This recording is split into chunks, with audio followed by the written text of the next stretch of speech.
आप सोचिए पूरे इंडिया के अंदर ऐसा पहला हम लोग मॉल लेके आ रहे हैं जो मैन्युफैक्चरर होने के नाते जो आपको सिर्फ 1 लाख स्क्वायर फीट के ऊपर सिर्फ और सिर्फ सेल ऑफिस दे रहे हैं। जो बिजनेस कर रहा है उनको बोलना चाहता हूँ कि अगर आपने अपना गल्ला छोड़ दिया और गल्ला दूसरे के हवाला कर दिया तो आप दुनिया के सबसे बड़े बिजनेसमैन बन सकते हैं। जो इंसान अपना गल्ला नहीं छोड़ सकता इसका मतलब उसको किसी पे ट्रस्ट ही नहीं है। रितेश मोदी जी की सबसे बड़ी गलती क्या रही बिजनेस के अंदर आज की डेट में? जैसे हम लोग जो बिजनेस कर रहे हैं जी उसके अंदर टीम को और मुझे सुधारने की जरूरत है। ठीक है। तो उसके अंदर मैं कहीं ना कहीं मुझे ऐसा लग रहा है कि मुझे और सुधारने की जरूरत है। एक लेडीज हमारे पास में ऐसी आई थी जी कि अपनी ज्वेलरी वो गिरवी रख के आई थी, तो मुझे ऐसा लगा कि यार मेरे को ये बिजनेस नहीं करवाना चाहिए। मैंने उनको बहुत मना किया अच्छा कि मैम मैं आपको बिजनेस नहीं करा सकता। बोला आप नहीं कराओगे तो और कोई करवाएगा, लेकिन मैं बिजनेस तो करूँगी। मैं कहा मैम आप सेविंग कीजिए अपने रुपयों को, सेविंग करके आप लेके आइए, मैं आपके साथ में डेफिनेटली बिजनेस करूँगा। वो गई 1 साल बाद में रुपया सेव करके वही 50,000 रुपये से उसने बिजनेस स्टार्ट किया। आज वो महीने का 3 लाख रुपया अर्निंग करती है। आपको बिजनेस में 5 पांडव बनाने पड़ेंगे। क्या बात, 5 पांडव? हाँ, एक अर्जुन बनाना पड़ेगा जो पूरा बिजनेस को ध्यान रखता हो, पूरा बारीकी से अध्ययन करता हो। एक आपको भीम बनाना पड़ेगा जो बिजनेस में टीम को बिल्ड करता हो। क्या बात। एक युधिष्ठिर बनाना पड़ेगा कि एक फाइनेंस को पूरा मेंटेन करता हो, और एक नकुल और सहदेव बनाना पड़ेगा जो मार्केटिंग और सेल्स देखता हो। ये 5 चीजें आप अगर बना लोगे टीम के अंदर अपनी, तो 100% आपको बिजनेस आपको देखना भी नहीं पड़ेगा। आप बिजनेस के राजा अपने आप बनोगे। रितेश मोदी जी का सबसे फेवरेट गेम क्या है? क्रिकेट। क्या बात है। और फेवरेट प्लेयर क्या है आपका? विराट कोहली। आरसीबी मेरी फेवरेट की टीम है, लेकिन मैं वैसे क्रिकेट के अंदर मेरे लिए विराट कोहली पसंद है।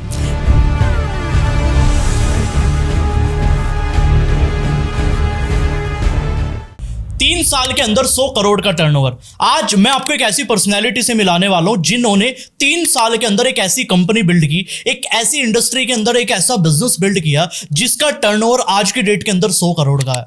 अब बहुत सारे लोगों के माइंड में यह आता है कि सर बिजनेस शुरू करना है, कुछ नया सेटअप करना है, कुछ नई चीज सीखनी है, कुछ नई चीज बनानी है और कुछ नए लोगों से सीख के बनानी है। तो ये पॉडकास्ट आज आपके लिए है, क्योंकि आज मैं एक ऐसे इंसान के आपके सामने बात करने वाला हूं जिन्होंने लगभग 15 साल पहले अपनी जर्नी की शुरुआत की और 3 साल के अंदर, पिछले 3 सालों के अंदर 100 करोड़ का बिजनेस खड़ा कर दिया। जानना चाहते हो कौन पर्सनैलिटी है? मैं बात कर रहा हूं मिस्टर रितेश मोदी जी की, जो टेक्सटाइल के किंग भी कहे जाते हैं एक तरीके से, जिन्होंने टेक्सटाइल इंडस्ट्री के अंदर पिछले कुछ सालों के अंदर इतना बड़ा बिजनेस बनाया, इतना जबरदस्त नाम बनाया। और जो मैंने बताया कि टेक्सटाइल की इंडस्ट्री में अगर कोई जिक्र करता है, मैं बता रहा हूं रितेश मोदी जी का नाम आज आता है। तो बड़ी रिक्वेस्ट करने के बाद आज हमें सर का टाइम मिला है। Sir most welcome first of all. बहुत बहुत सर धन्यवाद सर, आपने मुझे आमंत्रित किया इसके लिए। सर थैंक यू तो मैं ही आपको कहना चाहता हूं, क्योंकि इतनी दूर से आप ट्रैवल करके आए हो, ताकि आप हमारी ऑडियंस को बता सको कि कैसे आपने ये सारी चीजें की और वो कैसे टेक्सटाइल के अंदर अगर बिजनेस करना चाह रहे हैं या कुछ नया बिजनेस करना चाह रहे हैं। तो मुझे लगता है कि ये जो पूरी कॉन्वर्सेशन अब पिछले लगभग 40 से 45 मिनट की अब आने वाली होने वाली है, मुझे लगता है कि इसके अंदर वो बहुत कुछ सीख के जाएंगे। बिल्कुल सर, बिल्कुल। देखिए केसरिया टेक्सटाइल कंपनी ब्रांड बनाने में हमें बहुत मेहनत लगी, लेकिन उसके पीछे की एक कहानी होती है। जैसे हर ब्रांड के पीछे की कहानी है, तो केसरिया टेक्सटाइल कंपनी के पीछे भी एक कहानी है। क्यों स्टार्ट किया, कैसे स्टार्ट किया, आज हम जो बातचीत करेंगे उसमें ऑडियंस को भी मजा आएगा, और मैं मेरी लाइफ के बारे में और मेरे जो ब्रांड के पीछे की स्टोरी मैं आपके साथ में जरूर शेयर करना चाहता हूँ। बिल्कुल रितेश जी, सबसे पहला क्वेश्चन तो मैं आपसे एक ही चीज पूछना चाहता हूँ कि एक्चुअल में रितेश मोदी जी है कौन? मतलब ये तो हम समझ गए कि केसरिया टेक्सटाइल के फाउंडर है, ये तो हमारी बात समझ में आ गई, लेकिन एक्चुअल में उस कंपनी को स्टार्ट करने से पहले रितेश मोदी जी कौन थे? थोड़ा सा आप अपने बारे में बताइए एक बार। बिल्कुल। मैं राजस्थान, जैसे मैं सिक्कर राजस्थान डिस्ट्रिक्ट से मैं बिलोंग करता हूँ। मैं वहाँ पे सीए कर रहा था। नाइस। और जयपुर से मेरी पढ़ाई चल रही थी, तो मेरे दादाजी के एक फ्रेंड है जो सूरत रहते हैं जी, वो सिक्कर आए हुए थे और उन्होंने कहा कि क्या कर रहा है, तो मैं बोला कि बस सीए कर रहा हूँ। अच्छा। तो बोला कि बहुत अच्छी बात है, सीए कर रहा है, पढ़ाई करनी भी चाहिए। तो बोला आगे का क्या करना है, तो मैं बोला आगे मेरे को सीए का ऑफिस खोलना है, या कोई मेरे को जो बढ़िया पैकेज मिलेगा तो मैं वो सोचूंगा जी। तो उनका कहना था कि सीए बनेगा कि सीए रखेगा। तो मेरे को ऐसा लगा कि बात तो ये इनकी दम वाली बात है कि अपन सीए रखना चाहिए। अपन क्यों सीए? जबरदस्त लाइन है। बड़ियों के बेटे बने हैं, हाँ, जैन फैमिली से बिलोंग करते हैं, बिजनेस माइंडसेट खून के अंदर है, फादर का बिजनेस है तो क्यों अपन नई फील्ड में जा रहे हैं, नई फील्ड में जाना ही है तो सीए किसी के अंडर में काम करने से अच्छा है खुद सीए रखने जैसा काम करें। क्या बात, तो वो जुनून था, 19 साल की उम्र में सूरत चले आए क्या बात, कि 6 महीने देखते हैं कैसा होता है, और 6 महीने क्या 3 दिन में ही सूरत समझ में आ गया और वहीं पे बस क्या गए, बात। वहीं रहने लग गए। क्या बात है रितेश जी, मतलब सोचने की बात है, राजस्थान से आप गुजरात आए हो, बिल्कुल सर। कितनी बड़ी बात है, सबसे बड़ी बात है। और लाइन मुझे सच में हिट की, और मुझे पता है कि आज ऑडियंस के भी माथे पे चिपक गई होगी कि भैया सीए बनना नहीं है, सीए रखने हैं। बिल्कुल सर। क्या बात है देखिए इंसान के अगर जुनून हो ना सर, जी, तो पढ़ाई मैटर नहीं करती आज के युग के अंदर। ठीक है, आपके पास में स्किल होनी चाहिए, आपके पास में एक विजन होना चाहिए, क्लियरिटी होनी चाहिए आपको कोई भी फील्ड के अंदर। तो खुद के ऊपर अगर विश्वास करता है ना तो वो बिजनेसमैन बनता है, और जो दूसरे के ऊपर विश्वास करता है वो नौकरी करता है सर। रितेश जी एक बात बताओ मुझे आप, बिल्कुल सर। 3 चीज ऐसी कौन सी है आपके पास कि जो आपको लगता है कि उस पिछले आज से लगभग 10 साल पुराने रितेश मोदी जी को और आज के रितेश मोदी जी को जो बनाने में 3 चीजों का बहुत बड़ा योगदान रहा, कौन सी वो 3 क्वालिटी आपको लगती है अपने अंदर? सर स्टार्टिंग से एक ही इंडस्ट्री पकड़ी, ठीक है, टेक्सटाइल, आगे भी टेक्सटाइल और जी। आने वाले समय में भी टेक्सटाइल। क्या बात, तो आपका एक विजन होना चाहिए कि मुझे किस इंडस्ट्री में जाना है। बार बार में इंडस्ट्री चेंज करने से आपका माइंडसेट चेंज होता है, आप कभी भी ग्रोथ नहीं कर पाओगे, बड़ा बिजनेस नहीं कर पाओगे। तो सबसे पहले जिस फील्ड के अंदर जाओ उस फील्ड का जब तक किंग नहीं बन जाओ क्या तब तक आप काम करते रहो। इसीलिए आपको टेक्सटाइल का किंग कहा जाता है। नहीं सर, ये आप मुझे कह रहे हो, लेकिन मैं अपने आप को नहीं मानता। मैं ये चाहता हूँ कि मैं जो काम करना चाह रहा हूँ, जो विजन लेके चल रहा हूँ, मैं वहां तक पहुंचूं। सेकेंड चीज कंसिस्टेंसी। जी, कोई चीज आपकी जब तक प्राप्त नहीं होती आप उसमें पूरी कंसिस्टेंसी लगाए रखिए, आपको तब तक नहीं मिले जब तक मेहनत करते रहिए। तीसरा सब्जेक्ट है टीम बिल्डिंग। कोई भी बड़ा काम अगर करना है आपको, जैसे हमारा 1 करोड़ का टर्नओवर था, उससे हम लोग 100 करोड़ के टर्नओवर तक पहुंचे, तो टीम बिना आप कहीं नहीं पहुंच सकते हो। तो अगर आपने कोई काम सीखा है और आपको आगे बढ़ना है तो जो काम आपने सीखा है वो आप अपनी टीम को सिखाते हुए चलिए, तब ही जाके आप आगे बढ़ पाओगे। अदरवाइज कोई रास्ता नहीं, आप आगे नहीं बढ़ पाओगे। सारा काम आप खुद सोचोगे कि मुझे सारा काम मुझे ही करना है जी, तो जिंदगी में आप उस दायरे से आगे नहीं बढ़ पाओगे। Very true. रितेश जी एक चीज और भी है, जैसे लोग जज कर लेते हैं यार ये तो चलो टेक्सटाइल के बारे में बता रहे हैं, इनके पास तो शायद कोई करोड़ों अरबों की संपत्ति होगी। क्या आप थोड़ा फाइनेंशियल बैकग्राउंड के बारे में भी बात करोगे आप अपने? सर देखिए, मेरे फादर का जो बिजनेस है वो इवेंट का बिजनेस है। अच्छा। टेंट हाउस हमारा है। लेकिन मैंने आज तक, बोलते हैं ना कि खुद के ऊपर जुनून सवार होता है तो कि खुद को करना है कुछ। तो मैं जब सीकर से निकला था तो मैं कुछ 1 रुपया भी लेके नहीं निकला। मैं अच्छा। सूरत डायरेक्ट पहुंचा, डायरेक्ट काम सीखा, डायरेक्ट अंकल के पास काम किया, अंकल के यहाँ पे सब कुछ सीखा मैंने। तो फादर से मैंने 1 रुपया भी नहीं लिया है, खुद अपने दम के ऊपर ही सारा बिजनेस खड़ा किया है, क्योंकि हमारा बैकग्राउंड था ही नहीं कपड़ों का। हमारा इंडस्ट्री जो थी वो इवेंट की, टेंट की, इनकी इंडस्ट्री थी। उस इंडस्ट्री से अलग हटके मैंने नई इंडस्ट्री अपनाई और जीरो से हम लोगों ने स्टार्ट किया है। स्क्रैच से ही मैंने सब कुछ स्टार्ट किया है। पहले शुरुआत में 5-7 साल बिजनेस सीखा, उसके अंदर जितनी अपॉर्चुनिटी देख सकता था, जितना मैं गैपिंग देख रहा था बिजनेस के अंदर, इसके अंदर बहुत कुछ करना बाकी है, वो गैपिंग को देख के मैंने बिजनेस स्टार्ट किया और आज कुछ ही साल के अंदर हम लोग सक्सेस भी हासिल किए। रितेश जी जेन्युइन नोट पे बहुत ज़्यादा बड़ी बात है, क्योंकि ज़ीरो बैकग्राउंड से आप लेके आए, क्योंकि आप वहाँ से पैसा लेके नहीं आए गुजरात के अंदर, और आपने आज 100 करोड़ का बिजनेस बना लिया। ये बहुत ही बड़ी बात है आज के डेट के अंदर। और मुझे पता है कि आज जो लोग पॉडकास्ट को देख रहे हैं ना, उनके माइंड में एक चीज़ तो आ चुकी होगी कि मुझे भी अपनी इंडस्ट्री का रितेश मोदी तो बनना ही बनना है।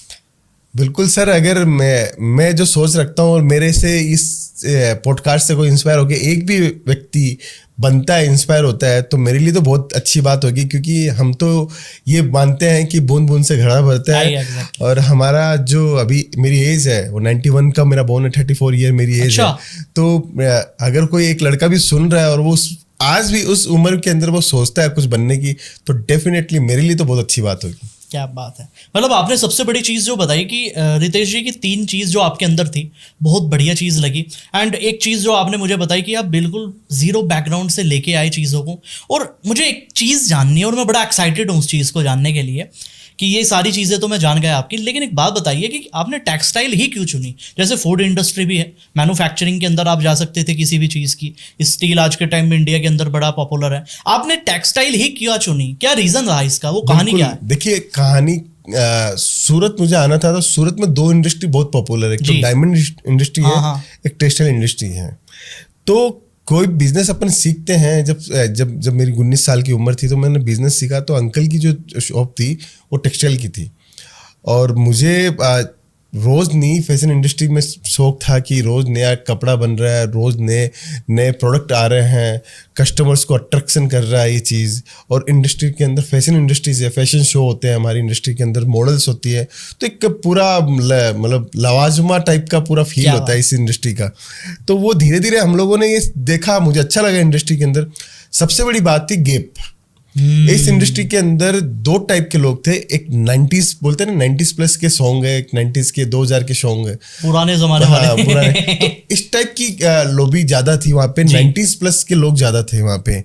नए मॉडल तरीके से काम करना कोई बहुत रेयर था वहां पे। आज भी आप जैसे टेक्सटाइल जो प्रोडक्शन होता है, पाली में भी होता है, बालोतरा में भी होता है, बॉम्बे भी होता है, कलकत्ता में, पुराने पुश्तैनी बिजनेस के हिसाब से वो लोग काम कर रहे हैं।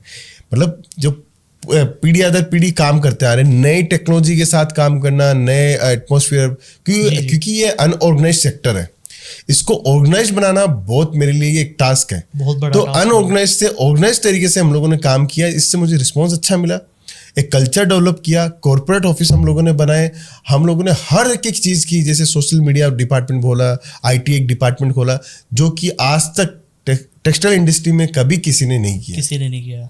एक चीज़ मुझे बड़ी जानने के लिए माइंड में मेरी चीज़ आई, मुझे एक बात बताइए रितेश जी, जैसे आपने टेक्सटाइल के बारे में बताया, जो पुराने टाइम से ये बिजनेस कर रहे हैं, और आपको पता है जिनको बहुत टाइम हो गया, 50 साल से ज़्यादा का टाइम हो चुका अपने फील्ड के अंदर, आपको थोड़ा सा डर नहीं लगा उनके साथ कम्पीट करने के अंदर? बिल्कुल नहीं सर। जो 50 साल पहले जो बिजनेस कर रहे थे, जी। वो मेरे से ज़्यादा एजुकेशन रखते हैं, मैं ये मानता हूँ, एक्सपीरियंस मेरे से ज़्यादा है, लेकिन उन्होंने आज भी टेक्नोलॉजी को नहीं अपनाया। क्या बात? वो उनमें कमी है। मैंने जब बिजनेस स्टार्ट किया, मैंने जब केसरिया टेक्सटाइल कंपनी की शुरुआत की, तो मुझे ये लगा कि टेक्नोलॉजी का आज के टाइम में जिसने सहारा नहीं लिया वो 50 साल पीछे है। तो इसलिए उन्होंने कहा 50 साल का एक्सपीरियंस भी 50 साल पीछे ले गया उनको। हमारा एक्सपीरियंस ये रहा कि हमने ऑडियंस को जल्दी समझा, सोशल मीडिया का सहारा लिया, टेक्नोलॉजी को हम लोगों ने अडॉप्ट किया। जितने लोग थे हमारे टीम के अंदर, उनको वेल ट्रेनिंग करने का प्रोग्राम, उनको ट्रेनिंग हर मंथली, उनको ट्रेंड करना, कम्युनिकेशन स्किल को डेवलप करना, वो सारी चीज़ें हम लोगों ने फर्स्ट डे से की। इससे हमें कस्टमर्स मिले, कस्टमर का बिहेव समझने को मिला, और टेक्नोलॉजी से हमें हर एक चीज़ का एनालिसिस करने की मदद मिली, जिससे हम लोग जल्दी ग्रो कर पाए। मतलब एक चीज़ है रितेश जी कि अगर पुराने टाइम वाले बिजनेसमैन को बीट करना है, जिनकी कहते हैं ना लेगेसी चल रही है आज की डेट के अंदर, बिल्कुल सर। तो आपको लगता है कि टेक्नोलॉजी का बहुत बड़ा रोल है, जैसे आपने बताया? बिल्कुल सर। अगर पुराना कोई खड़ा है हमारे सामने, तो वो हमारे सामने, हमारा कंपटीशन उस एक ही लेवल पे है कि प्रोडक्ट की रेंज उनकी 100 रुपये हो सकती है, हमारी 102 रुपये हो सकती है, लेकिन कस्टमर तक हम लोग पहुंच रहे हैं। कस्टमर तक हम लोग पहुंच रहे हैं उनसे मल्टीपल्स टाइम ज़्यादा। तो 102 देके भी कस्टमर्स हमसे खुश है, क्योंकि हम लोग सर्विस भी दे पा रहे हैं। Very true. वहाँ पे फोन उठाने का सिस्टम नहीं, हमने टीम बिल्ड की है कि फोन हमारे पास में आज 70 से 80 लड़के ऐसे बैठे हैं जो सिर्फ फोन उठा के बातचीत, उनको रिप्लाई देने के लिए बैठे हैं। वहाँ पे नहीं, उनका वॉल्यूम 100 करोड़ का होगा तो भी उनके पास में उतना बड़ा सेटअप नहीं है।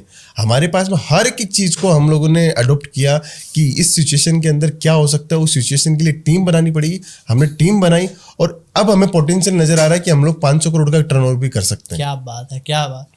रितेश जी एक बात बताइए, जैसे आप टेक्सटाइल के अंदर आए, ठीक है, मैं ना बिल्कुल डेप्थ के अंदर जाना चाह रहा हूँ कहीं ना कहीं, देखो, क्योंकि मैं आपसे आज वो चीज़ें लेना चाह रहा हूँ ताकि इस पॉडकास्ट को देखने वाली जो ऑडियंस है वो आने वाले टाइम के रितेश मोदी जी बन पाए। तो मैं आपसे एक चीज़ जानना चाह रहा हूँ, जैसे टेक्सटाइल में आपने देखा कंपटीशन बहुत ज़्यादा है, चलो जी मैं मान गया आपकी बात, लेकिन एक बात बताइए, आपको ये नहीं लगा कि शायद मार्केट बहुत छोटी, इतने सारे कंपटीशन आ गए, मैं कैसे एग्जिस्ट कर पाऊंगा इसके अंदर? ये चीज़ माइंड के अंदर नहीं आई? माइंडसेट क्या था आपका उस टाइम? सर देखिए, कंपटीशन माइंड में होता है हमेशा।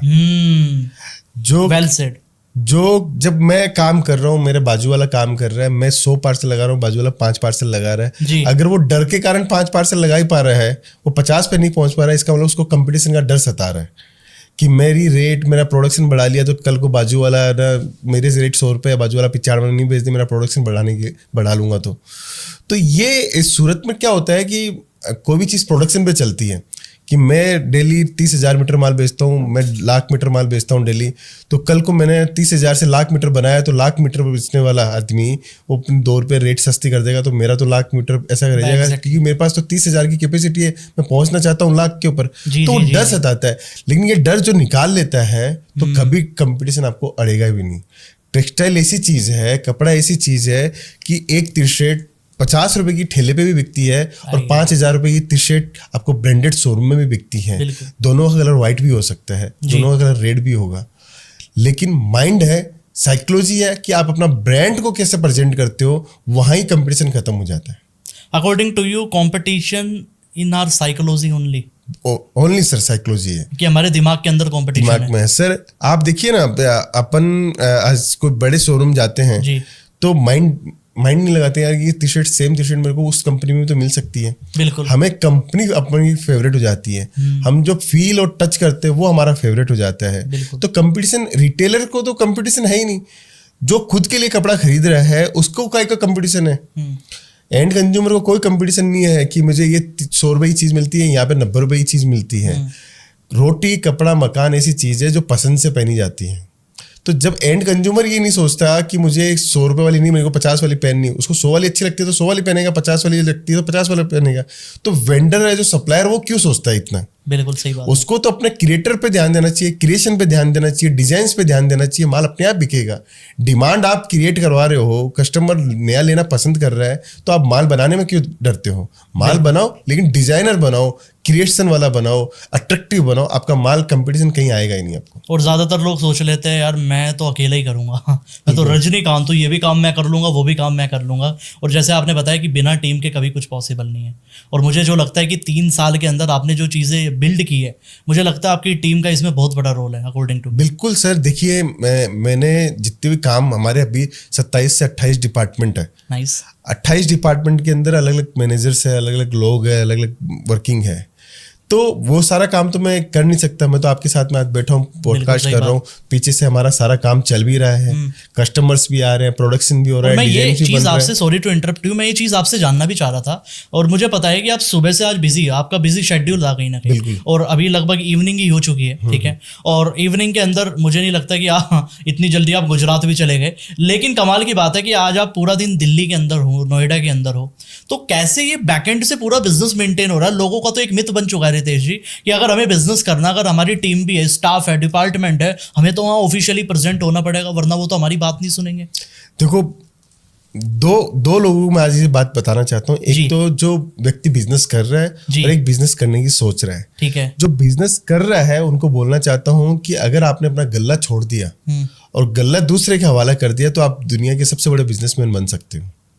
बहुत अलग बात की आपने आज रितेश। बिल्कुल, जो इंसान अपना गल्ला नहीं छोड़ सकता, इसका मतलब उसको किसी पे ट्रस्ट ही नहीं है। वो अपना बिजनेस, वो पीढ़ी, उसके आने वाली पीढ़ी और उसके आने वाली पीढ़ी उसी गल्ले के ऊपर बैठने वाली है। क्या बात? क्योंकि हो सकता है बिजनेस को एक दुकान से ऊपर वाली दुकान खोल ली, साइड वाली दुकान भी ले ली, उसी में मर्ज कर लिया, उधर वाली दुकान ले ली, उसको भी मर्ज कर लिया, लेकिन गल्ले पे अगर आप बैठे हो तो आप ही बैठे रह जाओगे। अगर आपने गल्ला दूसरों के हवाले कर दिया तो इसका मतलब आप ऑटो मोड पे सिस्टम चाहते हो। आपका सबकॉन्शियस माइंड, कॉन्शियस माइंड एक ही बात बोलता है कि इस बिजनेस का ग्राफ मेरे मोबाइल के ऊपर आना चाहिए, शाम को गल्ला कितना हुआ मेरे मोबाइल के ऊपर आना चाहिए, टर्नओवर कितना हुआ मेरे गल्ले के ऊपर आना चाहिए, मैनेजर मेरे को रिपोर्ट करने वाला होना चाहिए, अकाउंटिंग सिस्टम मेरा स्ट्रांग होना चाहिए, सब कुछ मुझे मोबाइल और मेरे लैपटॉप के ऊपर आना चाहिए। तो ये दिमाग कब आएगा? जब आप अपना गल्ला छोड़ दोगे। क्या बात है। दूसरा, जो बिजनेस स्टार्ट कर रहा है उसको पहले दिन से अपनी प्लानिंग ऐसी करनी चाहिए कि मेरे पास में जितने भी मैं काम करूंगा वो सारा का सारा काम पूरा टेक्नोलॉजी बेस पे ही काम करूंगा। कि कोई भी काम कर रहा हूं, मैं पेमेंट भी दे रहा हूं, तो मेरा पेमेंट का गेटवे मॉडल ही होना चाहिए कि मेरे को पेमेंट मेरे चेक से जाएगा, आरटीजीएस होगा या IMPS होगा या जीपे, जो भी करना है वो उससे होगा। तो एक सिस्टम बना लेंगे तो अपने पास कोई भी तरीके का डर नहीं है सर। प्रोडक्शन के अंदर आप मेंटेन रखिए कि आपका प्रोडक्शन का ये साइज है, इतना आप क्वालिटी आपको डेली हर मंथली आपको बनाना है, इस टाइप की डिज़ाइंस बनानी है। अगर मेरे पास में देखिए 8 फैक्ट्रियाँ हम लोग रन कर रहे हैं, हम लोग वेयर हाउस लेके बैठे हैं जी। हम लोग IT डिपार्टमेंट लेके बैठे हैं, सोशल मीडिया डिपार्टमेंट लेके बैठे हैं, परचेज डिपार्टमेंट है, डिजाइनर्स डिपार्टमेंट है, काउंटर है, रिसेप्शन है, अकाउंटिंग डिपार्टमेंट है, वेयर हाउस पे प्रोडक्शन माल बनने का डिपार्टमेंट है, पैकेजिंग डिपार्टमेंट है। अब इतने सारे डिपार्टमेंट बना रखे हैं हम लोगों ने, तो हर डिपार्टमेंट को रन करने के बाद में हमें क्या चाहिए, हमें रिपोर्ट चाहिए। अगर आपकी रिपोर्ट का कैलकुलेशन आपने डायमीटर सेट किया हुआ है, उस डायमीटर के ऊपर आपकी रिपोर्ट्स आती है, तो आपको दुनिया की कोई ताकत नहीं है कि आपको आगे नहीं ले जा सके। और दूसरी चीज, आपने 100% जो काम सीखा है उसका 90% काम को दूसरा व्यक्ति सीख लेता है, तो वो काम उसको डाइवर्ट कर देना चाहिए। और लोगों को एक फियर बना रहता है रितेश जी यार कि मैं गले से हट गया, मेरा तो चोरी हो जाएगी। जो बड़े बड़े बिजनेसमैन भी देखे मैंने, जो धुरंधर अपने बिजनेस के, मतलब जिनका करोड़ों का टर्नओवर है, लेकिन आज उन्हें ये डर लगा रहता है कि यार मान के चलो अगर मैं 1 करोड़ कमा रहा हूँ, ये कम से कम 20 लाख तो ये जिसको मैं गल्ला दे रहा हूँ यही ना ले जाए। ये फियर कैसे खत्म करे? देखिए, ये फियर खत्म करना तो आपको बिजनेस में 5 पांडव बनाने पड़ेंगे। क्या 5 पांडव? हाँ, एक अर्जुन बनाना पड़ेगा जो पूरा बिजनेस को ध्यान रखता हो, पूरा बारीकी से अध्ययन करता हो। एक आपको भीम बनाना पड़ेगा जो बिजनेस में टीम को बिल्ड करता हो। क्या बात। एक युधिष्ठिर बनाना पड़ेगा कि एक फाइनेंस को पूरा मेंटेन करता हो। और एक नकुल और सहदेव बनाना पड़ेगा जो मार्केटिंग और सेल्स देखता हो। ये 5 चीजें आप अगर बना लोगे टीम के अंदर अपनी, तो 100% आपको बिजनेस आपको देखना भी नहीं पड़ेगा। आप बिजनेस के राजा अपने आप बनोगे। आपके 5 एंगल काम कर रहे हैं, बोलते हैं ना चारों भुजाएं चारों दिशाएं आपकी काम कर रही है, वो ये 5 पॉइंट से काम कर सकते हैं। 5 पांडव स्ट्रेटेजी बता दी आज आपने रितेश। बिल्कुल सर मैं हमेशा देखिए, आपको बिजनेस की लर्निंग तो बहुत पहले मिल चुकी थी, 5000 साल पहले ही बिजनेस की लर्निंग दी हुई है। बस आपको उनको फॉलो करना है, उनको बिजनेस में अप्लाई करना है। भगवत गीता में लिखा हुआ है कि अगर कोई भी चीज कर रहे हो तो उसको अभ्यास की जरूरत है। अभ्यास के बाद में आप क्या बनते हो? सफल परीक्षक बनते हो। बिल्कुल सही। आपकी आदत हो जाती है, जो काम दूसरा नहीं कर सकता वो सिर्फ और सिर्फ आप ही कर सकते हो जी। क्योंकि इतनी बढ़िया प्रैक्टिस हो जाती है। तो भगवत गीता में यही बताया गया है कि कोई भी काम हम लोग जो कर रहे हैं उसको सच्ची निष्ठा से अगर करें तो वो चीज़ हमारे पास में आएगी ही आएगी। क्या बात है। एक चीज़ और बताइए रितेश जी मुझे, क्योंकि आपसे बात करके मुझे सच में बड़ा मज़ा आ रहा है कहीं ना कहीं। मैं एक चीज़ आपसे जानना चाहता हूँ, अगर 3 से 4 क्वालिटी आपको बतानी है कि जो एक 100 करोड़ के बिजनेस के मालिक की होनी चाहिए, जहाँ आप आज की डेट में हो, आपको लगता है कि ये 4 क्वालिटी अगर मेरे अंदर है तो मैं आज यहाँ खड़ा हूँ। अगर कोई नॉर्मल आदमी भी लेके आ जाए जिसकी जेब में आज की डेट में 1 करोड़ भी नहीं है या 1 लाख रुपए भी नहीं है, मैं ये कहूँगा, अगर वो भी 100 करोड़ तक जाना चाहता है तो उसके पास ये 4 से 5 क्वालिटी होनी चाहिए। कौन सी क्वालिटी है वो? सबसे पहले तो सर दूसरे के क्या कर रहा है, दूसरा क्या कर रहा है उसकी तरफ झांकना बंद कर दो। अच्छा, बिल्कुल फोकस, लेजर शार्प फोकस। जो आपको विजन नजर आ रहा है, इस पर आपको नजर आ रहा है कि मैं 100 करोड़ 200 करोड़ 500 करोड़ 1000 करोड़ तक पहुंच सकता हूँ, उस पर पूरा फोकस करना चाहिए। ठीक है। तो दूसरा क्या कर रहा है आपको मतलब ही नहीं होना चाहिए। दूसरी चीज, आपका टाइमिंग, आपका शेड्यूलिंग इतना स्ट्रांग होना चाहिए कि मैं सुबह 9:30 बजे अगर ऑफिस जा रहा हूँ तो मेरे पास में क्या काम है, और वो काम 9:30 बजे में जाता हूँ तो मेरे पास में 10 काम रहते हैं। मैं कोशिश करता हूँ 12 बजे तक उनको फिनिश कर दूँ।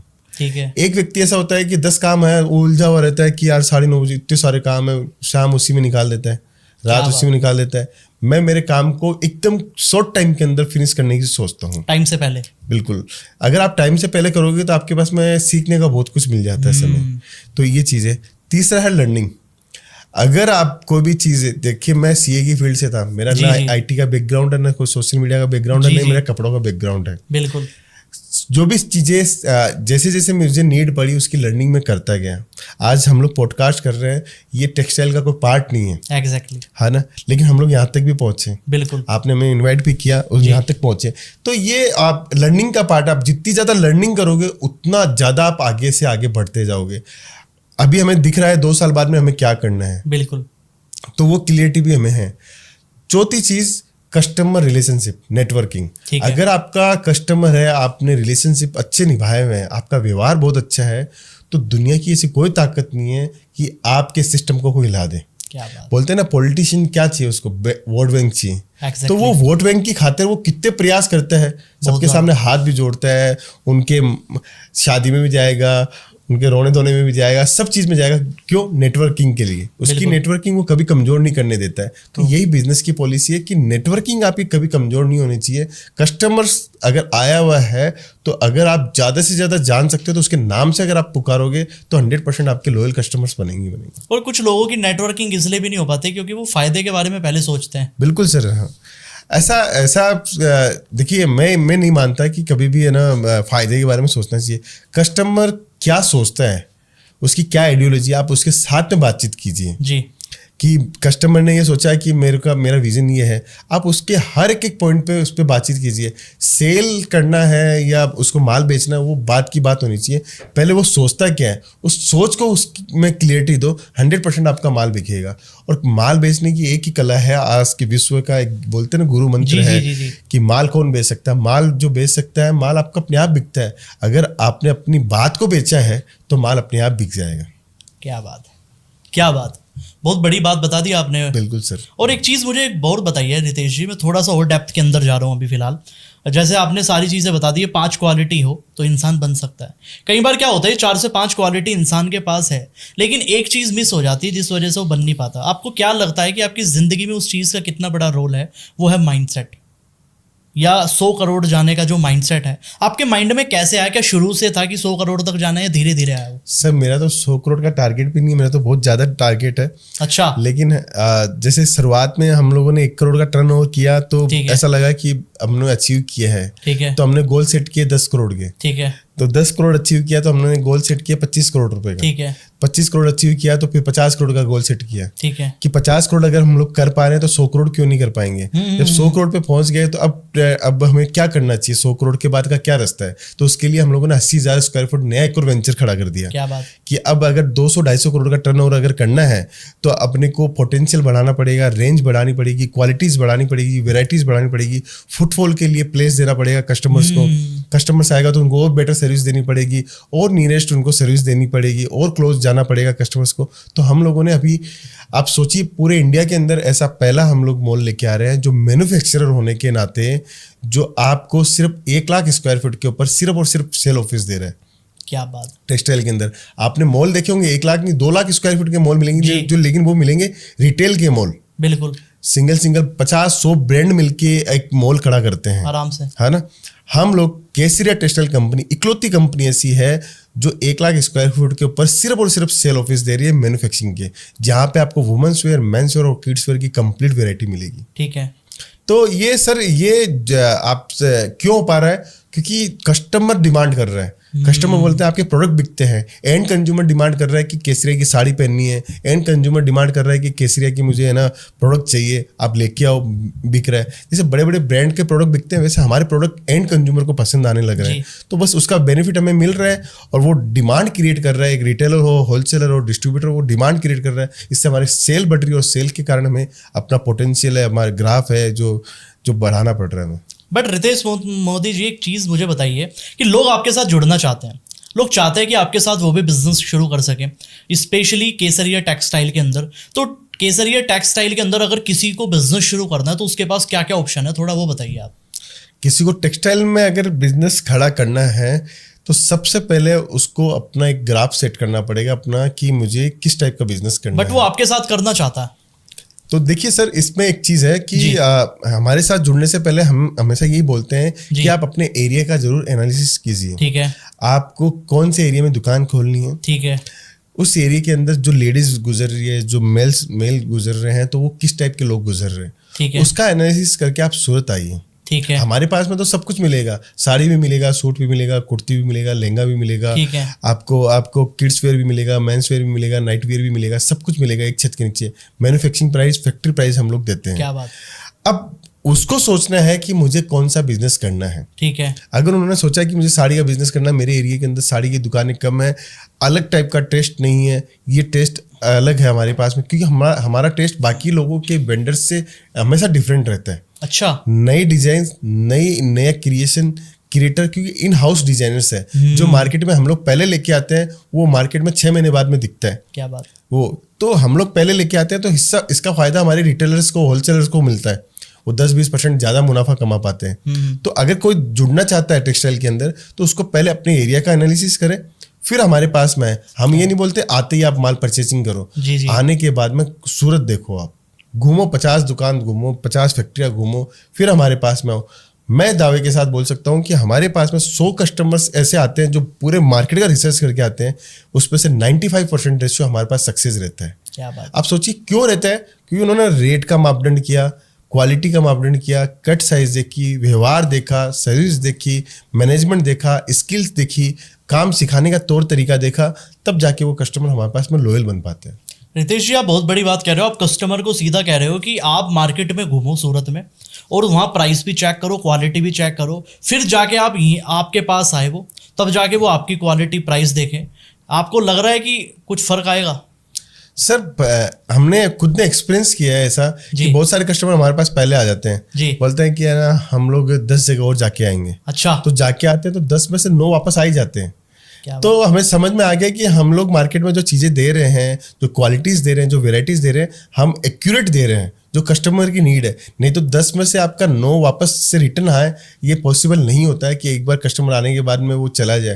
तो दूसरा वेंडर इतना बेवकूफ़ नहीं है कि वो कस्टमर खाली जाए, लेकिन कस्टमर को समझ में आ जाता है कि प्रोडक्ट और क्वालिटी अगर इनसे लेंगे तो 15 से 20% का फायदा एक्स्ट्रा मिलने वाला ही है। और सर हमारा क्या है कि हम लोग एक डिस्ट्रीब्यूटर को जिस रेट में कपड़ा देते हैं, वही घर से जो बिजनेस कर रहा है, जो दुकान से बिजनेस कर रहा है, उसको भी वही रेट में कपड़ा देते हैं। अच्छा। इससे फायदा क्या हुआ, उसको जो होलसेल या डिस्ट्रीब्यूटर का जो मार्जिन है वो भी इसको पास ऑन हो जाता है। एक चीज बताइए मुझे कि अगर कोई केसरिया टेक्सटाइल की फ्रेंचाइजी लेना चाहता है रितेश जी, तो उसका क्या क्या प्रोसीजर है, थोड़ा आप स्टेप में बताएंगे? देखिए, केसरिया टेक्सटाइल कंपनी की जो फ्रेंचाइजी स्टार्ट करने का पहले मोटो मैं बताना चाहता हूँ कि हम लोगों ने केसरिया टेक्सटाइल कंपनी का फ्रेंचाइजी बिजनेस क्यों स्टार्ट किया। बिल्कुल सर। हमारे पास में बहुत सारे ऐसे लोग आ रहे थे नया स्टार्टअप करने वाले, जो ऑलरेडी फर्नीचर बना के आते थे। तो मेरा उनसे जब बातचीत होता था तो बोलते थे 20 लाख का हमारा बजट था, उसमें से 10 से 12 लाख रुपए हम लोगों ने फर्नीचर पे खर्च कर दिया। बिल्कुल सही बात है। उसके बाद में बोलते थे 5 से 6 लाख रुपए का वो माल लेते थे। अब 12 लाख रुपए फर्नीचर पे खर्च करके 5 लाख का अगर वो माल लेगा तो वो माल बेचेगा कैसे और फर्नीचर की कॉस्ट कैसे निकालेगा? तो एक बहुत बड़ा मिसिंग ये मुझे दिख रहा था। सेकेंड मिसिंग ये था कि गाजियाबाद में कोई जॉब कर रहा है और उसका जो घर है, नेटिव पैलेस है उसका, कानपुर में यूपी में है, वो अपनी वाइफ को बिजनेस करवाना चाहता है और वो ये सोच रहा है कि मैं गाजियाबाद की जॉब छोड़ूंगा तो घर खर्चा कैसे चलाऊंगा, और अपनी वाइफ को बिजनेस भी वो कराना चाहता है। तो दोनों काम कैसे होए, ये सपोर्ट कैसे मिले? तो हमारे पास में फ़ोन आते थे, चले सर मेरे पास दुकान तो पड़ी है कानपुर के अंदर, लखनऊ के अंदर दुकान तो पड़ी है, लेकिन मैं जॉब नहीं छोड़ सकता। जॉब छोड़ दूंगा तो कल को इधर का भी नहीं रहा ना उधर का रहा, तो मैं टाइम नहीं दे सकता, क्योंकि एक दुकान सेटअप करने में साल भर तो लग ही जाएगा बहुत आराम से, तो और फर्नीचर बनाने में 2-4-6 महीना निकल जाएगा। तो उससे जॉब नहीं छोड़ना चाहता, आप ही हमारा सेटअप करा दो। तो एक मिसिंग ये भी दिख रहा था। तीसरा मिसिंग ये दिख रहा था कि बहुत सारे लोग रिटायर्ड हो जाते हैं, जी उम्र हो गई, अब वो फर्नीचर नहीं करा पाते हैं, दुकान सेटअप नहीं कर पाते हैं, दुकानें हैं उनके पास में। तो ये 2-3 मेजर मिसिंग हमारे सामने नजर आ रहे थे। तो हम लोगों ने केसरिया बाजार के नाम से एक फ्रेंचाइजी मॉडल बनाया, जिसके अंदर मिनी स्टोर, मेगा स्टोर और एक्सक्लूसिव स्टोर 3 स्टोर्स रखे। जिसके अंदर क्या हुआ कि हमें सिर्फ आप दुकान दे दो, दुकान की लोकेशन हम लोग जस्टिफाई कर लेते हैं, ओके कर लेते हैं। उसके बाद में फर्नीचर, अकाउंटिंग सिस्टम, माल मटेरियल, आपका सोशल मीडिया, आपकी ओपनिंग, आपका staff training, owner training, computer system को आपका मोबाइल के अंदर अपडेट करना, ये सारा काम हम लोग करके दे रहे हैं। ठीक है, टोटल करके दे रहे हैं। तो अब गाजियाबाद में जो जॉब कर रहा है उसकी दुकान हम लोगों ने खुलवा दी कानपुर के अंदर। अब उसकी वाइफ अगर वो बिजनेस संभाल रही है और ग्रोथ नजर आती है, गाजियाबाद में 50,000 की सैलरी पे है और वहां पे वो 1 लाख रुपए उसकी वाइफ कमाने लग गई, तो अब वो स्विच कर सकता है अपनी जॉब आराम से। तो ये एक बढ़िया मॉडल हम लोगों ने बनाया जिससे लोग बिजनेस के अंदर भी आए और बड़ा नुकसान भी नहीं हो। तो ये क्या है, हिंदुस्तान में ऐसे करोड़ों लोग हैं जो जॉब इधर उधर कर रहे हैं। बिहार के लोग गुजरात में जॉब करते हैं, यहाँ पे आप देखिए ना, यूपी के लोग, दिल्ली के लोग, हरियाणा के लोग, सब दिल्ली, गाजियाबाद में, यूपी में सब लोग हैं। तो वैसे ही बहुत सारे लोगों की जो परेशानियां थी, उन परेशानियों को मैं गैपिंग समझता हूँ। जी बिल्कुल। और आज की टाइम में जो इंडिया के अंदर स्टार्टअप हो रहे हैं वो सिर्फ और सिर्फ एक ही बेस है, परेशानी क्या चीज़ की है, उसके बेस पे स्टार्टअप स्टार्ट होता है। मार्केट तो बस वो मार्केट के अंदर जो गैप है उसको समझ के हम लोगों ने फिर से एक और नया मॉडल चालू किया। पहला मॉडल केसरिया टेक्सटाइल कंपनी लॉन्च किया था कि सूरत में बहुत सारे ऐसे लोग आ रहे थे जिनको माल नहीं दिया जाता था। अच्छा। छोटे छोटे रिटेलर्स आते थे, 25-50 हज़ार, लाख 2 लाख का माल लेना होता था, उनको माल नहीं दिया जाता था। तो वो गैपिंग देख के मैंने केसरिया टेक्सटाइल कंपनी चालू करी। आज हमें समझ में आ रहा है कि लोगों को दुकान खोलने में बहुत समस्या होती है, तो वो गैप देख के मैं केसरिया बाजार के नाम से नया मॉडल हम लोगों ने लॉन्च किया है। ठीक है। और हमारे पास में बहुत अच्छा रिस्पॉन्स है, और बहुत अच्छा रिस्पॉन्स के साथ में सक्सेस भी हमें जाएगा, ये भी हमें डैम श्योर है हम लोग। रितेश जी, सबसे बड़ी चीज़ मुझे आपके अंदर जो लगी कहीं ना कहीं, एक तो आपका माइंडसेट मुझे बड़ा ज़बरदस्त लगा, और दूसरी सबसे बड़ी चीज़ है कि आप अपने फ़ायदे से पहले सबसे पहले सोचते हो कि कस्टमर का फ़ायदा कैसे होगा। बिल्कुल इस बारे में बहुत सारे बिजनेसमैन बात नहीं करते। मैं बहुत सारे बिजनेसमैन के साथ बैठता हूँ और सब लोग बताते हैं सर हमने ये चीज़ें की, लेकिन हम चाहते हैं कस्टमर से ये चीज़ कैसे ले, कस्टमर से वो चीज़ कैसे ले।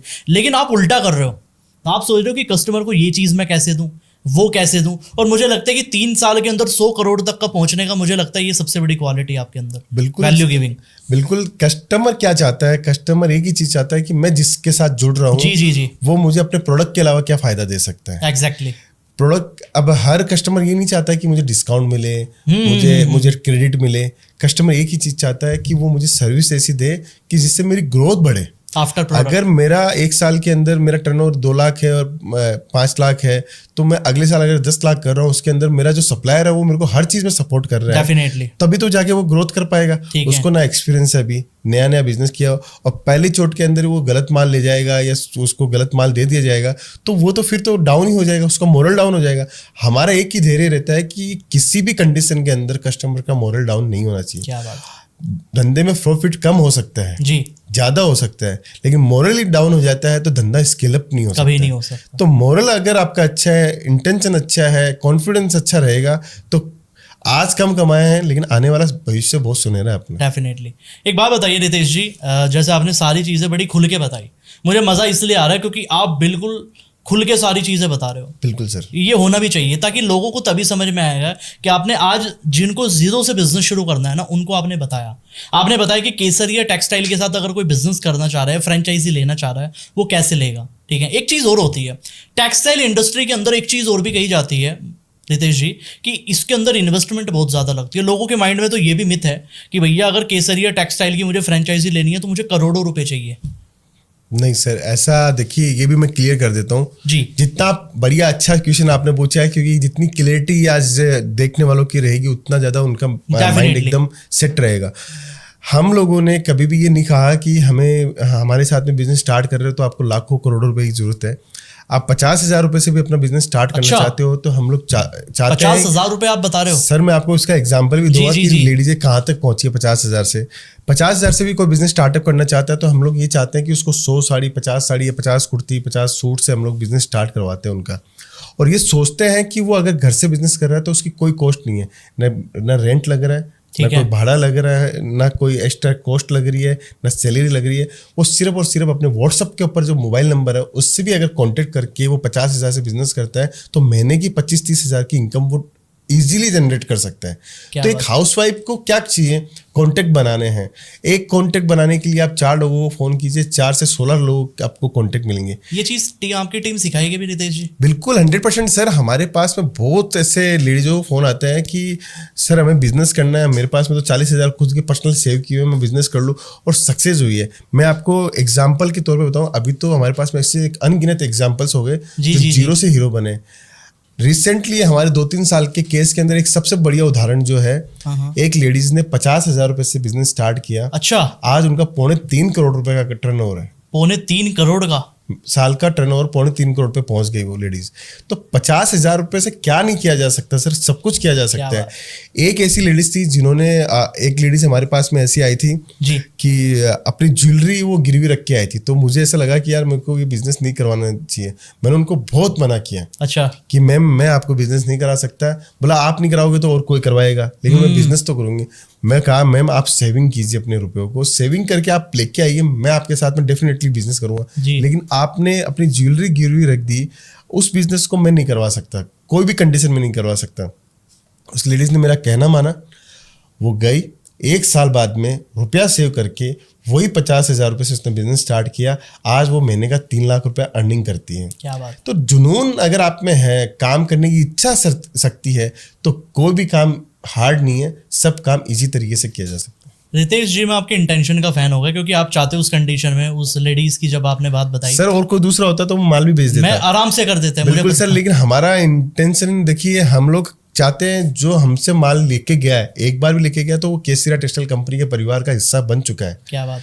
तो वो हिस्सा बन चुका है तो परिवार का कोई भी सदस्य कमजोर हो या वो उसको दर्द महसूस हो, हमसे जुड़ के दर्द महसूस हो, हम लोग ऐसा नहीं चाहते हैं। आज मुझे समझ में आया रितेश जी कि आपको टेक्सटाइल का किंग क्यों कहा जाता है, क्योंकि राजा की कुछ खासियत होती है। राजा अपने से पहले अपने राज्य के बारे में सोचता है, अपनी प्रजा के बारे में सोचता है। आपके साथ सेम चीज है। पूरी कॉन्वर्सेशन के अंदर जो मैंने चीज देखी, मतलब आपका पूरा फोकस इस पे है कि जो आपके साथ जुड़ा हुआ है या कोई जुड़ना चाह रहा है, सबसे बड़ी बात है आप उसको कैसे वैल्यू दे सकते हो, आप कैसे उसके लिए वो चीजें कर सकते हो, और ये राजा ही कर सकता है। आपको इसलिए किंग कहा जाता है। सच में मैं फैन हो गया रितेश जी आपके। बिल्कुल सर, बिल्कुल, थैंक यू सर। रितेश जी, एक चीज एंड की तरफ हम जा रहे हैं, थोड़ी सी चीजें मैं आपसे और जानना चाहता हूँ कहीं ना कहीं, फिर आपसे मैं कुछ पर्सनल सवाल भी पूछूंगा, Q&A टाइप करेंगे एंड में, ओके, रैपिड फायर कहेंगे हम उस चीज़ को। बट उससे पहले मैं एक चीज़ और जानना चाहता हूँ। जैसे आपने बताया कि 50,000 की इन्वेस्टमेंट से कोई बिजनेस शुरू करने वाला है आपके साथ, उसको 2 से 3, 4, 5 चीज़ें ऐसी क्या है जो उसको मिलने वाली है 50,000 में, अगर वो बिजनेस शुरू करना चाह रहा है तो?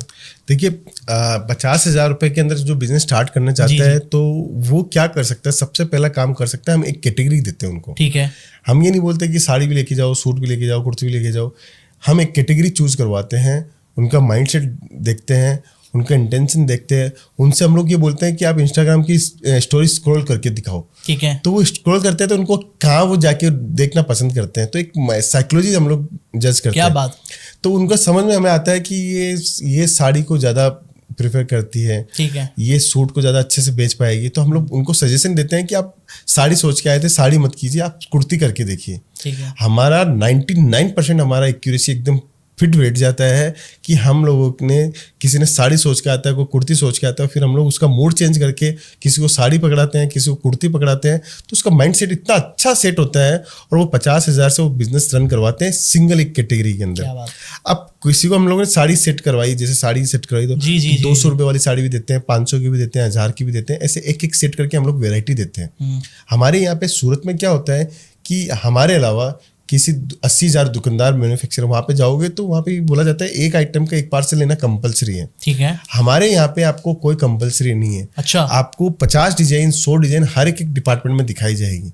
100 में से आपको 3 आइटम समझ में आती है तो उसका एक एक सेट भी आप ले सकते हो। कोई मिनिमम क्वांटिटी नहीं है। कोई क्वांटिटी नहीं है मिनिमम क्वांटिटी। तो वो 6 साड़ी इस डिजाइन की पास की, 5 साड़ी इसकी की, 4 साड़ी इस डिजाइन की, ऐसे करके वो 100-150 साड़ी हम लोग बना देते हैं उसकी पोर्टफोलियो के अंदर। अब 50-60 डिजाइन दिखाने के लिए भी हो गए, कलर भी हो गए, वेराइटीज भी हो गई, और एक मिनिमम पैकेज के अंदर वो अपना घर से बिजनेस स्टार्ट कर लेती है। क्या बात है। अब उनको फिर हम लोग 50,000 से लेने के बाद में हम लोग उनको बोलते हैं आप सोशल मीडिया का सहारा लीजिए, इंस्टाग्राम पे रील्स बनाइए, व्हाट्सएप पे अपने स्टेटस लगाइए, स्टोरीज लगाइए। और किसी को इन चीजों के बारे में नॉलेज ना हो बिल्कुल सर, वो तो हम लोग, हमारी पूरी एक टीम है वहाँ पे। अच्छा। जो सोशल मीडिया का पूरा उनको सपोर्ट करती है, कैसे अकाउंट खोलना है, कैसे बिजनेस अकाउंट खोलना है, कैसे आपको रील्स डालनी है, किस टाइम पे डालनी है, पूरी एक हम लोगों ने पूरा एक सब्जेक्ट बना रखा है, एक बुक बना के देते हैं हम लोग कस्टमर्स को। कस्टमर फॉलो करते हैं और कस्टमर्स को रिजल्ट जब मिलता है तो हमें थैंक यू का मैसेज जरूर आता है उनका कि आपकी वजह से हम लोगों ने यहाँ तक का सफर तय किया है। तो हमें भी अच्छा लगता है, हमारी टीम को भी अच्छा लगता है, जो हम लोग काम कर रहे हैं वो नेक दिल से काम कर रहे हैं, जो कस्टमर्स तक जाता है और उसका फायदा हमें डेली बेसिस पे रिपीटेशन के रूप में हमें मिलता है। क्या बात है रितेश जी। एक चीज़ और, अगर कोई बिजनेस शुरू करना चाहता है केसरिया टेक्सटाइल के साथ, तो कोई नंबर वगैरह है जो हम डिस्क्रिप्शन के अंदर डाल सकते हैं? बिल्कुल, मैं आपको एक नंबर प्रोवाइड करवा देता हूँ। देखिए, केसरिया टेक्सटाइल कंपनी के बारे में जानना है तो कोई भी प्लेटफॉर्म के ऊपर वो जाके, आज के टाइम हम लोग सोशल मीडिया में एक्टिव है। ठीक है। फिर भी मैं आपको नंबर प्रोवाइड करवा दूंगा। ठीक है। आप अपने स्क्रीन के ऊपर आप शेयर कर सकते हैं, जिससे कस्टमर्स को और ज्यादा जानना हो, और ज्यादा उसके विचार अगर कोई मन में आ रहा है, कोई मेरे से रह गया हो कोई डाउट, तो मैं वो जरूर से क्लियर करूंगा। और हम लोग जैसे पूरे वीक के अंदर 2 दिन ऐसा होता है मेरा कि मैं सिर्फ कस्टमर्स से पूरे बातचीत करता हूँ। अच्छा, आप खुद भी बात करते हो कस्टमर से? कस्टमर से बातचीत करता हूँ। बहुत सारे ऐसे कस्टमर्स आते हैं जो मुझसे मिलना भी चाहते रहते हैं जी। मैं 100% उनसे मिलता हूँ। पहले मैं माल से पहले उनसे ये जानना की ज़्यादा पसंद करता हूँ कि आप क्या सोचते हो। देखिए बिजनेस तो 5 लाख 50 लाख 1 करोड़ 2 करोड़ आप कुछ भी लगा सकते हो, बड़े पैसा आराम जिसके पास जितना फाइनेंस से लगा सकते हो। लेकिन अगर आपके विजन के अंदर कहीं ना कहीं कमजोरी है, उसको मैं क्लियर करने की बिल्कुल कोशिश करता क्या हूँ। बात। कोई ये सोचता है कि मेरा टारगेट है कि मेरा 2 लाख की मंथली मेरी इनकम आने लग जाए तो मेरे को बहुत होता है, तो उनका मैं क्लियर करता हूँ ये 2 लाख वाला चीज़ नहीं है, ये 2 करोड़ वाली चीज़ है। क्या बात। आप इसको उस तरीके से देखो और उस तरीके से काम करो, 100% ग्रो कर जाओगे। और ये ऐसा बिजनेस है जो आप फैमिली टू फैमिली ट्रांसफर कर सकते हो। क्या बात है, लेगेसी टू लेगेसी चल जाएगी चीज़। बिल्कुल 100% सर। क्या बात है रितेश जी। और स्क्रीन के ऊपर लोगों को नंबर दिख भी जाएगा, अगर उनको कोई भी डाउट है बेझिझक होके वो कॉल कर सकते बिल्कुल हैं। सर। और वेबसाइट का लिंक भी मैं डाल दूंगा, सोशल मीडिया के लिंक्स भी डाल दूंगा, ताकि और ज्यादा लोग इसके बारे में जानकारी ले सके। सबसे बड़ी बात है आज लोगों ने बिजनेस की चीजें तो सीखी, आपसे मैं एक गुरु मंत्र भी आज चाहूंगा, लेकिन वो एंड में लेंगे हम। लेकिन आपके साथ एक रैपिड फायर हम करना चाहते हैं रितेश जी, बिल्कुल सर। बड़ा मजा आएगा। मतलब इसमें होगा क्या, मैं आपसे कुछ 4 से 5 सवाल पूछूंगा, लेकिन आपको जल्दी जवाब देने हैं बहुत, बिल्कुल सर। 5 से 10 सेकंड के अंदर। आप तैयार हो बिल्कुल तरीके से? बिल्कुल बिल्कुल सर। चलो चलिए रितेश जी, आपसे हम 5 क्वेश्चन पूछेंगे और आपको रैपिड फायर हमारा होगा और आपको फटाफट आंसर देने हैं, ठीक है? मतलब बीच में मैं आपको ऑप्शन भी दे सकता हूँ कुछ के, लेकिन आप अपनी मर्जी से भी बता सकते हो, ठीक है?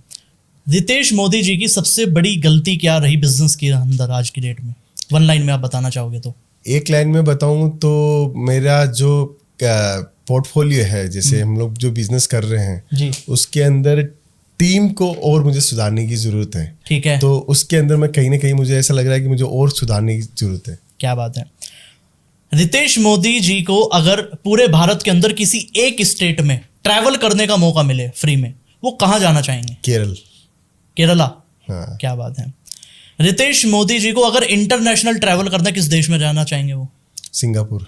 सिंगापुर जाना चाहेंगे। क्या बात है। रितेश मोदी जी की गुजरात की सबसे फेमस मिठाई कौन सी है? गुजरात की मिठाई, गुजरात की कोई वैसे मिठाई वहाँ पे इतनी प्रचलित नहीं, लेकिन वहाँ का लोचा बहुत जबरदस्त आता अच्छा, है। लोचा। हाँ। क्या बात है। और अगर इंडिया में से चूज कर दूंगा आपको कोई? संदेश, बंगाली मिठाई है संदेश। क्या बात है। आपने खाई हुई है पहले भी? बिल्कुल, बहुत बार खाई हुई है। क्या बात है, जबरदस्त। रितेश मोदी जी की सबसे फेवरेट मूवी कौन सी है? 3 इडियट्स। 3 इडियट्स, ठीक है। और सबसे बेकार मूवी कौन सी है आपकी, जो आपने देखा है मजा नहीं आया बिल्कुल भी? वो मैं देखता ही नहीं हूँ। अच्छा, वो देखते ही हो। किसी मूवी को देखने के बाद रिग्रेट हुआ आपको कभी? सर बहुत का मतलब मैं ऐसी मूवी पहले मैं फाइनल करता हूँ कि मैं मेरा टाइम अगर दे रहा हूँ तो वो टाइम मेरा पूरा एकदम यूटिलाइज होना चाहिए, तो मैं वही देखता हूँ, बाकी मैं अदरवाइज नहीं देखता सर। जबरदस्त रितेश जी, जबरदस्त। एक दो क्वेश्चन और मैं आपसे पूछना चाहूंगा रैपिड फायर के। रितेश जी, अगर आपको 2 वियर चूज करने हो, फॉर्मल वियर, कैजुअल वियर, क्या चूज करोगे आप? Formal sir. फॉर्मल ही हमेशा? हमेशा फॉर्मल।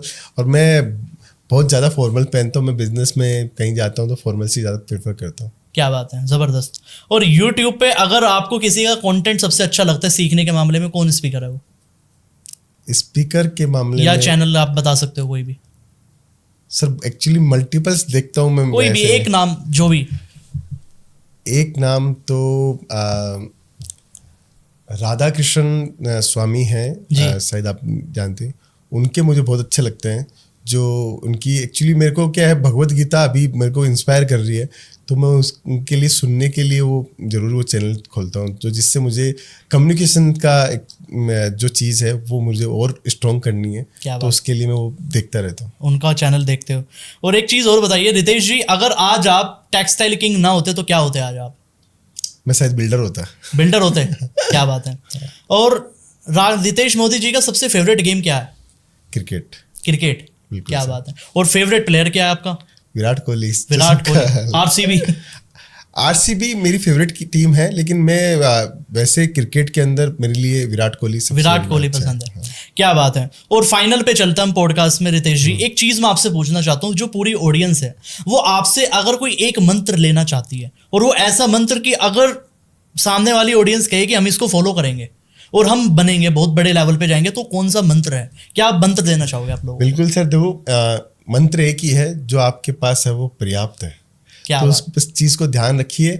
आप दूसरों के दिल और दिमाग को देख के आप अपने आप को वैसा बनाने की कोशिश मत करो कि दूसरा ऐसा है, इस पोजीशन पे है तो मैं भी ऐसा बनूं। आपके पास जो है वो पर्याप्त है। आप अपनी नेकी के ऊपर बढ़ते जाइए। आप अपनी ग्रोथ को देखिए कि मेरे ग्रोथ जो 80% की ग्रोथ थी, अगले साल 100% की ग्रोथ अगर लानी है तो उसके लिए मुझे अपने आप के अंदर क्या बदलाव करने हैं। जैसे मैंने कहा, मुझे कम्युनिकेशन पे वर्किंग करना है, तो वो मेरा अपना है। डेफिनेटली। तो आप अपने आप के ऊपर काम कीजिए, 100% आप उनसे आगे बढ़ सकते हो। अगर आप देखिए बोलते हैं ना कि एक बहुत अच्छा उदाहरण है इसके लिए। जी जी जी।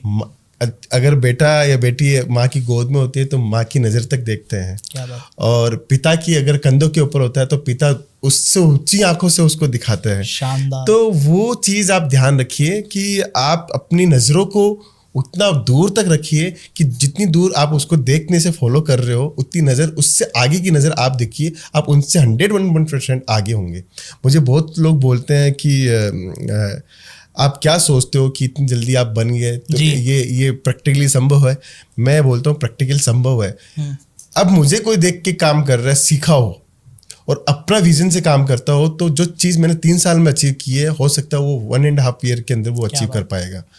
लेकिन अगर वो मुझे देख के फॉलो करेगा तो मैं उससे 3 कदम और आगे निकलूंगा, ये गारंटी है। क्या बात। अगर वो मुझे देख के इंस्पायर होकर अपने विजन से काम करेगा तो हाफ रेंज के अंदर पास हो जाएगा। अमेजिंग रितेश जी, सच में पूरी कॉन्वर्सेशन के अंदर बड़ा मज़ा आया। मतलब मुझे ऐसा नहीं लगा कि मैं फर्स्ट टाइम आपके साथ पॉडकास्ट कर रहा हूँ, मुझे ऐसा लगा कि मैं कई सालों से करता आ रहा हूँ, सबसे बड़ी बात है। और आपके बारे में आज जो चीज़ें सीखने को मिली और स्पेशली आपका जो ऑरा है, जो फील भी हो रहा है यहाँ बैठे बैठे भी, it was a great session, great conversation. बहुत ही डेप्थ के अंदर सीखा। और कोई भी नया बंदा बिजनेस करना चाहता है, भले ही टेक्सटाइल का करे, किसी भी चीज़ का करे, मुझे लगता है कि ये पॉडकास्ट उसके लिए इनफ है। बिल्कुल जेन्युइन नोट पे देखिए, कोई पॉडकास्ट देखता है, आज के टाइम में इंडिया के अंदर 2nd नंबर पे कंज्यूमेबल है, स्क्रीन को वो कंज्यूम कर रहा है, तो सबसे ज़्यादा पॉडकास्ट को कर रहा है। और पॉडकास्ट को देख के आप इंस्पायर होते हो और पॉडकास्ट को देख के अपना मन बनाते हो, तो ये डेफिनेटली अच्छी बात है। क्योंकि देखिए, इंसान सीखता कहाँ से है? दूसरों से सीखता है और अप्लाई खुद को करना पड़ता है। तो बस वो चीज़ है, आप पॉडकास्ट देखते रहिए और अपने विचारों को उमंग में लेके आइए, उस उमंग से आप कोई भी काम कर सकते हो। क्या बात है, शानदार रितेश जी, बहुत बढ़िया लगा सच में आज आपसे मिलके, क्योंकि आपने जो सारी चीज़ें बताई, सारी चीज़ें सिखाई, और आज के बाद मुझे नहीं लगता कि किसी को अगर बिजनेस शुरू करना उसको कभी दिक्कतें आएगी। अब आने वाले टाइम में मुझे लगता है कि इस पॉडकास्ट को देखने के बाद जो लोग बनने वाले, जो सीखने वाले हैं, और आप सब लोगों की कोई भी ऐसी जो लर्निंग रही है, वो कमेंट के अंदर ज़रूर बताइए। रितेश जी की जो आपको सबसे बड़ी क्वालिटी क्या लगी वो कमेंट के अंदर बताइए, क्योंकि आने वाले टाइम का अगर आपको भी अपने इंडस्ट्री का रितेश मोदी बनना है तो भैया मैं बता रहा हूँ, ये पॉडकास्ट आपके लिए बहुत ज़्यादा ज़रूरी है। केसरिया टेक्सटाइल के अंदर अगर आपको बिजनेस शुरू करना है तो स्क्रीन के ऊपर आपको नंबर दिख ही रहा होगा, और डिस्क्रिप्शन के अंदर भी मैंने डिटेल्स डाल दी है आप लोगों के कंफर्ट के लिए। आप और ज़्यादा नॉलेज ले सकते हो और अपने बिजनेस को शुरू कर सकते हो केसरिया के साथ। So see you in the next video. Thank you.